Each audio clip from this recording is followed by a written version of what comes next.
आप सभी का जायसवाल सर क्लासेस में स्वागत है। आज हम जीके के अति महत्वपूर्ण 20 सवाल करेंगे। यह सवाल हर गवर्नमेंट एग्ज़ाम के लिए महत्वपूर्ण है। इन 20 क्वेश्चन के साथ साथ हम कुछ इम्पॉर्टेंट फैक्ट के बारे में भी पढ़ेंगे। तो आइए शुरू करते हैं। पहला क्वेश्चन है, अजंता और एलोरा की गुफाएं भारत के किस राज्य में स्थित हैं? 4 ऑप्शंस हैं। इसका आंसर क्या होगा? इसका आंसर है महाराष्ट्र।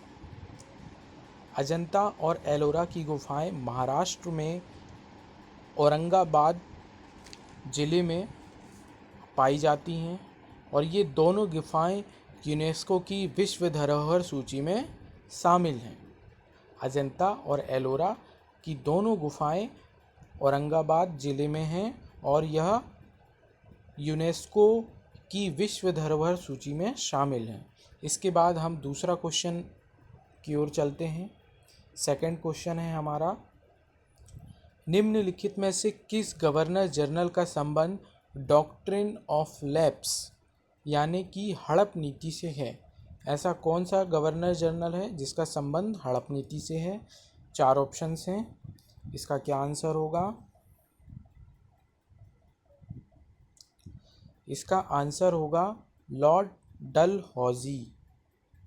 लॉर्ड डलहौजी के शासनकाल में हड़प नीति लागू की गई थी। ठीक है। और लॉर्ड डलहौजी 1848 से 1856 तक भारत के गवर्नर जनरल थे और इनके बाद जो लॉर्ड कैनिंग थे, इनके बाद लॉर्ड कैनिंग गवर्नर जनरल बने और इन्हीं के शासनकाल में 1857 में प्रथम विद्रोह हुआ, जिसे हम प्रथम स्वतंत्रता संग्राम के नाम से भी जानते हैं। तीसरे क्वेश्चन की ओर बढ़ते हैं। क्वेश्चन नंबर 3 है, भारतीय संविधान में कुल कितनी अनुसूचियां हैं जिन्हें शेड्यूल भी कहा जाता है? तो भारतीय संविधान में कुल कितनी अनुसूचियां हैं? तो इसमें कुल 12 अनुसूचियां हैं। पहले जब संविधान बना था 1950 में लागू हुआ, तब 8 अनुसूचियां थीं और यह धीरे धीरे बढ़ते बढ़ते 12 अनुसूचियां हो गई हैं। इन सभी 12 अनुसूचियों को पढ़ना जरूरी है। आइए क्वेश्चन नंबर 4 में पहुंचते हैं। क्वेश्चन नंबर 4 है, निम्नलिखित में से कौन सा आयोग भारत की संवैधानिक व्यवस्था में सुधार के लिए 1928 में भारत लाया गया था? कौन सा ऐसा कानून है जो कि 1928 में भारत आया? तो इसका आंसर क्या हो जाएगा? इसका आंसर होगा साइमन कमीशन। साइमन कमीशन 1928 में भारत आया था और यह बना 1927 में था और इसमें कुल 7 सदस्य थे, जिसमें से सर जॉन साइमन इसके अध्यक्ष थे और यह 1928 में भारत आया था। और हंटर कमीशन शिक्षा में सुधार के लिए बना हुआ था, हंटर कमीशन। इसके बाद हम क्वेश्चन नंबर 5 में आते हैं। क्वेश्चन नंबर 5, द्रौपदी मुर्मू एक भारतीय राजनीतिज्ञ हैं जो भारत के किस राष्ट्रपति के रूप में कार्यरत हैं? तो इनका नंबर पूछा है कि कौन सी वे राष्ट्रपति थे, 13, 14, 15, 16। तो इसका क्या आंसर हो जाएगा? इसका आंसर है 15वें राष्ट्रपति के रूप में द्रौपदी मुर्मू कार्यरत हैं। और द्रौपदी मुर्मू राष्ट्रपति बनने से पहले झारखंड की राज्यपाल थीं और द्रौपदी मुर्मू से पहले रामनाथ कोविंद 14वें राष्ट्रपति थे। इसके बाद क्वेश्चन नंबर 6, सुचेता कृपलानी किस राज्य की पहली मुख्यमंत्री थी? इनमें से क्या आंसर होगा? सुचेता कृपलानी उत्तर प्रदेश की पहली महिला मुख्यमंत्री बनी थी, जो कि 1963 में उत्तर प्रदेश की मुख्यमंत्री बनी और यह स्वतंत्रता सेनानी भी थी।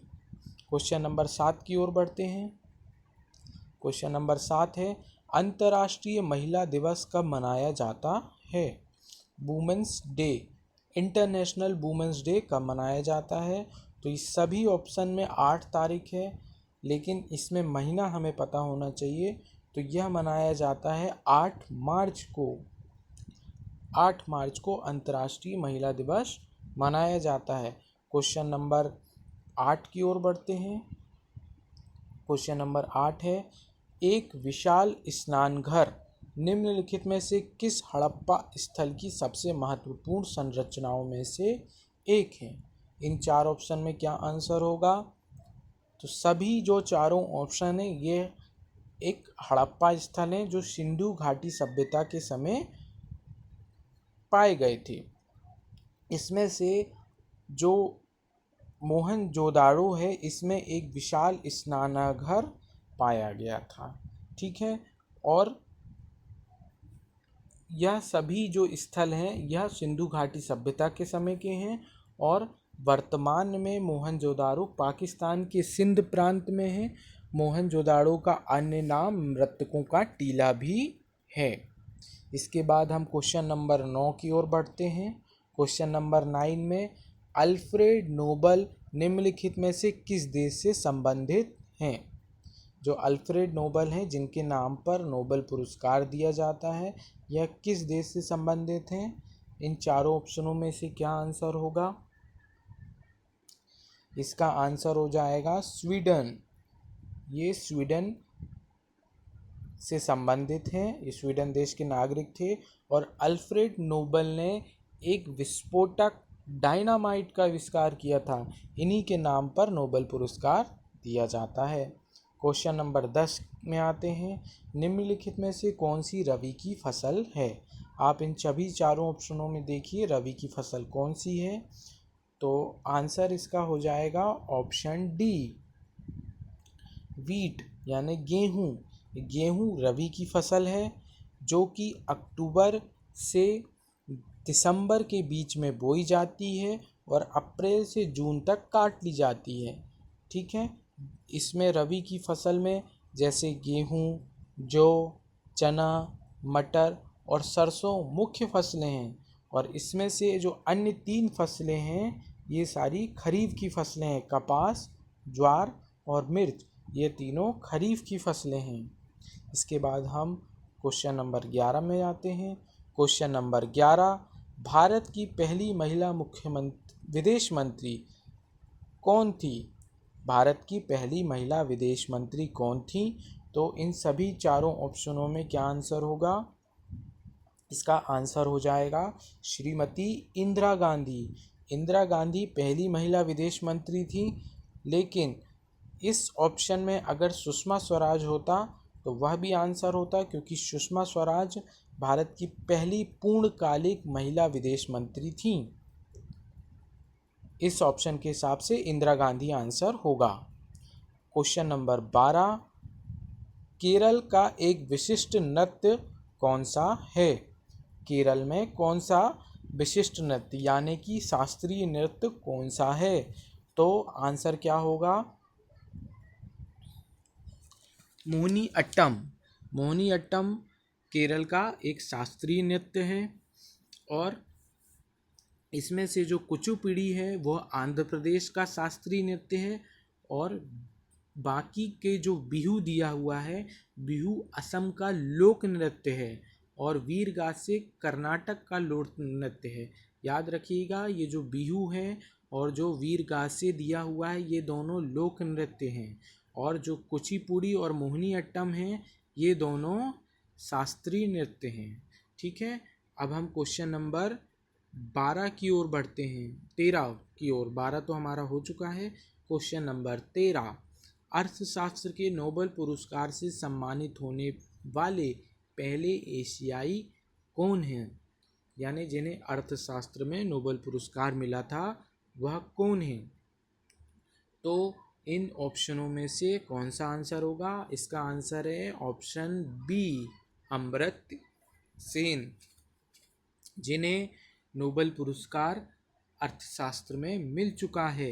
इसके बाद अगर हम मदर टेरेसा की बात करें तो मदर टेरेसा को शांति में नोबेल पुरस्कार मिल चुका है, और चंद्रशेखर वेंकट रमन यानी सीवी रमन को फिजिक्स में नोबेल पुरस्कार मिल चुका है 1930 में। और हर गोविंद खुराना की बात करें तो ये हर गोविंद खुराना को चिकित्सा के क्षेत्र में नोबेल पुरस्कार मिल चुका है। इसके बाद हम क्वेश्चन नंबर 14 देखते हैं। जीडीपी का क्या अर्थ है, यानी यहाँ पर जीडीपी का फुल फॉर्म पूछा गया है। क्या आंसर होगा इसका?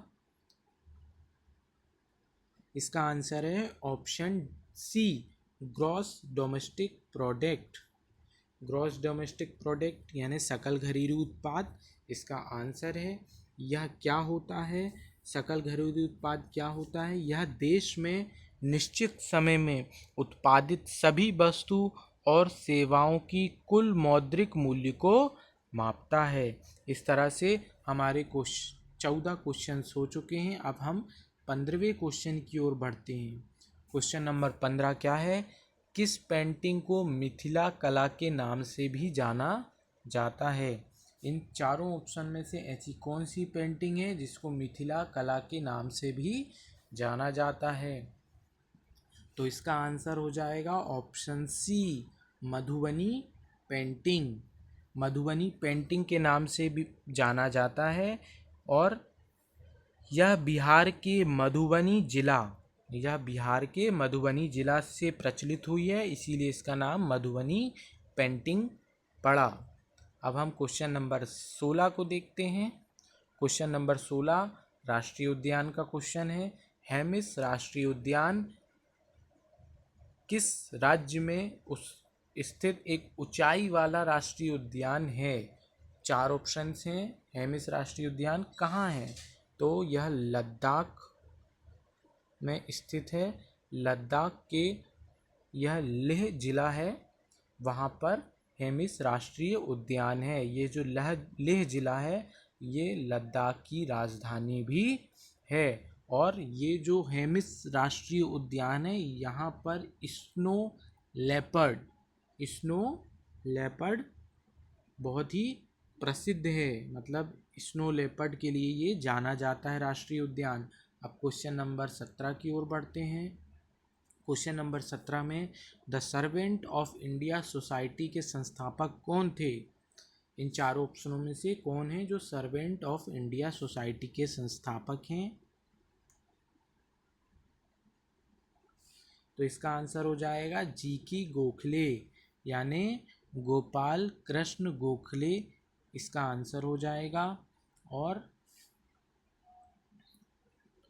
बाकी ऑप्शंस में विनोबा भावे ने भूदान आंदोलन की शुरुआत की, और स्वामी दयानंद सरस्वती ने आर्य समाज की स्थापना की थी। अब हम क्वेश्चन नंबर 18 देखते हैं। Question number 18 east India company ने 1608 में कप्तान विलियम्स हॉकिंस को किस सम्राट के दरबार में भेजा था? तो ये चारों ऑप्शन में से ऐसे किस सम्राट के दरबार में कैप्टन हॉकिंस को भेजा गया था? तो इसका आंसर हो जाएगा जहांगीर के दरबार में कैप्टन हॉकिंस को भेजा गया था। अब हम इनमें मुग़ल साम्राज्य की बात कर लेते हैं। मुग़ल साम्राज्य की स्थापना बाबर ने की थी। बाबर के बाद हुमायूं सम्राट बने, हुमायूं के बाद अकबर सम्राट बने, अकबर के बाद जहांगीर बने, जहांगीर के बाद शाहजहां बने, शाहजहां के बाद औरंगजेब सम्राट बने। यही क्रम आगे बढ़ता गया बहादुर शाह जफर तक। इस प्रकार से हम मुग़ल साम्राज्य को भी पढ़ सकते हैं। क्वेश्चन नंबर 19 की ओर बढ़ते हैं। 2.5 दिन का झोपड़ा कहाँ स्थित एक ऐतिहासिक स्थान है? 2.5 दिन के झोपड़े की बात है कि ये है कहाँ पर? तो इन चारों में से क्या आंसर होगा? इसका आंसर है अजमेर। राजस्थान में स्थित अजमेर में 2.5 दिन का झोपड़ा स्थित है। 2.5 दिन के झोपड़े को मोहम्मद गौरी के आदेश पर कुतुबुद्दीन ऐबक ने बनवाया था। याद रखिएगा, मोहम्मद गोरी के आदेश पर कुतुबुद्दीन ऐबक ने इसे बनवाया था और इसे सिर्फ 2.5 दिन में बनाया गया था, इसीलिए इसका नाम 2.5 दिन का झोपड़ा पड़ा। अब हम क्वेश्चन नंबर 20 की ओर आते हैं। क्वेश्चन नंबर 20 जो है वह यूनेस्को से संबंधित है। यूनेस्को का पूर्ण रूप क्या है, यानी यूनेस्को का फुल फॉर्म पूछा गया है। इनमें से चारों ऑप्शंस में से क्या आंसर हो जाएगा, तो इसका आंसर होगा option D, United Nation Educational Scientific and Cultural Organization, यानी कि संयुक्त राष्ट्र शैक्षिक वैज्ञानिक और सांस्कृतिक संगठन। यूनेस्को के बारे में भी हम कुछ जान लेते हैं। यूनेस्को की स्थापना 16 नवंबर 1945 में हुई थी। इसका हेडक्वार्टर जो पेरिस फ्रांस में है और इसमें कुल 195 सदस्य देश हैं। ठीक है, यूनेस्को के बारे में हमने जाना कि 16 नवंबर 1945 में स्थापना हुई और इसका हेडक्वार्टर पेरिस फ्रांस में है और इसमें कुल 195 सदस्य देश हैं। इस प्रकार से हमारे टोटल आज 20 क्वेश्चन कंप्लीट हो गए हैं। इन 20 क्वेश्चनों को हमने विथ डिटेल, मतलब इसकी जानकारी के साथ पढ़ा है और आगे भी हम इसी तरह के जीके क्वेश्चन लाते रहेंगे, जिससे आपकी गवर्नमेंट एग्ज़ाम की तैयारी अच्छे से होती रहे। इसी तरह से हमारा चैनल आप लोग देखते रहिए। Thank you so much. और आपने अगर हमारे चैनल को अभी तक सब्सक्राइब नहीं किया है तो please subscribe my channel Jaiswal sir classes को सब्सक्राइब कीजिए और हमारा वीडियो देखने के लिए बहुत बहुत धन्यवाद।